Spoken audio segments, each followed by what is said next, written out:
क्या आप जानते हैं कि कोलकाता का नेताजी सुभाष चंद्र बोस अंतरराष्ट्रीय हवाई अड्डा न सिर्फ पश्चिम बंगाल का सबसे बड़ा हवाई अड्डा है, बल्कि भारत के सबसे पुराने हवाई अड्डों में से एक है, जो लगभग एक सदी से भी ज्यादा समय से काम कर रहा है। जरा सोचिए, इसकी दीवारों में कितनी कहानियां छिपी होंगी। आज हम इस अद्भुत हवाई अड्डे के दिलचस्प इतिहास में उतरेंगे, इसकी साधारण शुरुआत से लेकर उत्तर पूर्वी भारत के लिए एक प्रमुख केंद्र के रूप में इसके विकास तक। हेलो दोस्तों, ट्रैक विद शाहनवाज में आपका स्वागत है। मैं शाहनवाज और आज हम कोलकाता हवाई अड्डे की अविश्वसनीय यात्रा को उजागर कर रहे हैं। एक ऐसा प्रवेश द्वार जिसने लाखों लोगों को दुनिया से जोड़ा है। तैयार हो जाइए, क्योंकि हम इसके समृद्ध अतीत और रोमांचक भविष्य का पता लगाने जा रहे हैं। यह समझने के लिए कि यह हवाई अड्डा आज जो कुछ भी है वह कैसे बना, हमें 1900 के दशक की शुरुआत में वापस जाना होगा, जब कलकत्ता ब्रिटिश भारत की राजधानी थी। जरा सोचिए, साल है 1924। हवाई जहाज के आविष्कार से दुनिया बदल रही है और कलकत्ता व्यापार का एक हलचल भरा केंद्र होने के कारण यहां दमदम एरोड्रम की स्थापना देखने को मिली। शुरुआत में यह हवाई अड्डा बस एक घास का मैदान था, लेकिन इसका बहुत महत्व था। यह उत्तरी अमेरिका और यूरोप से दक्षिण पूर्व एशिया जाने वाली उड़ानों के लिए एक पड़ाव के रूप में काम करता था। क्या आप सोच सकते हैं कि इसी जगह से कितने सपने और रोमांच ने उड़ान भरी होगी? अब चलते हैं 1929 में बंगाल फ्लाइंग क्लब के दरवाजे खुले, जिससे हवाई अड्डे की प्रतिष्ठा और बार एच गई। यह अंतरराष्ट्रीय उड़ानों के लिए एक महत्वपूर्ण कड़ी बन गया। फ्रांसीसी एयरलाइन एयर ओरिएंट और ब्रिटिश एयरलाइन इंपीरियल एयरवेज ने इसकी क्षमता को पहचाना और दूर दराज के ठिकानों के लिए अपनी यात्रा के दौरान यहां रुकने लगे। ये सिर्फ उड़ानें नहीं थीं, ये संस्कृतियों और लोगों को जोड़ने वाले पुल थे। जैसे ही हम 1940 के दशक में प्रवेश करते हैं, परिदृश्य नाटकीय रूप से बदल गया। द्वितीय विश्व युद्ध की शुरुआत के साथ यह हवाई अड्डा एक सैन्य केंद्र में बदल गया। संयुक्त राज्य वायुसेना का 7वां बॉम्बिंग ग्रुप यहां से B-24 लिबरेटर्स उड़ाकर बर्मा पर युद्ध अभियानों को अंजाम देता था। यह हवाई अड्डा सिर्फ एक यात्रा बिंदु नहीं था, यह युद्ध के दौरान एक जीवन रेखा बन गया, जिसने मित्र देशों की सेनाओं के प्रयासों में महत्वपूर्ण योगदान दिया। युद्ध के बाद हवाई अड्डा नागरिक उड्डयन में लौट आया और इसमें इंपॉर्टेंट रेस्टोरेशन वर्क्स काम हुए। दुनिया के पहले जेट विमान यहीं से उड़ाए गए थे और 1964 में इंडियन एयरलाइंस ने कलकत्ता से दिल्ली के लिए पहली घरेलू जेट सेवा शुरू की। यह भारत में हवाई यात्रा के लिए एक रोमांचक समय था। 1960 के दशक के अंत तक बोइंग 747 की शुरुआत ने हवाई यात्रा में क्रांति ला दी। उस उत्साह की कल्पना कीजिए जब यात्रियों को लंबी दूरी की उड़ानों के लिए कलकत्ता में रुकने की जरूरत नहीं रही।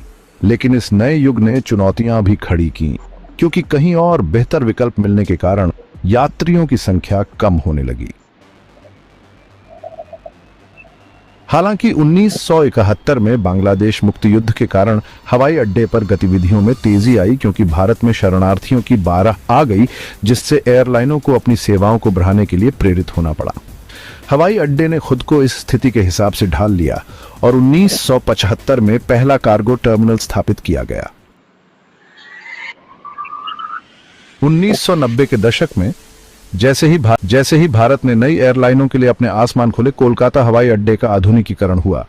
दूसरा टर्मिनल T2 का उद्घाटन 1995 में हुआ और 2005 में हवाई अड्डे का नामकरण श्रद्धेय स्वतंत्रता सेनानी सुभाष चंद्र बोस के नाम पर किया गया।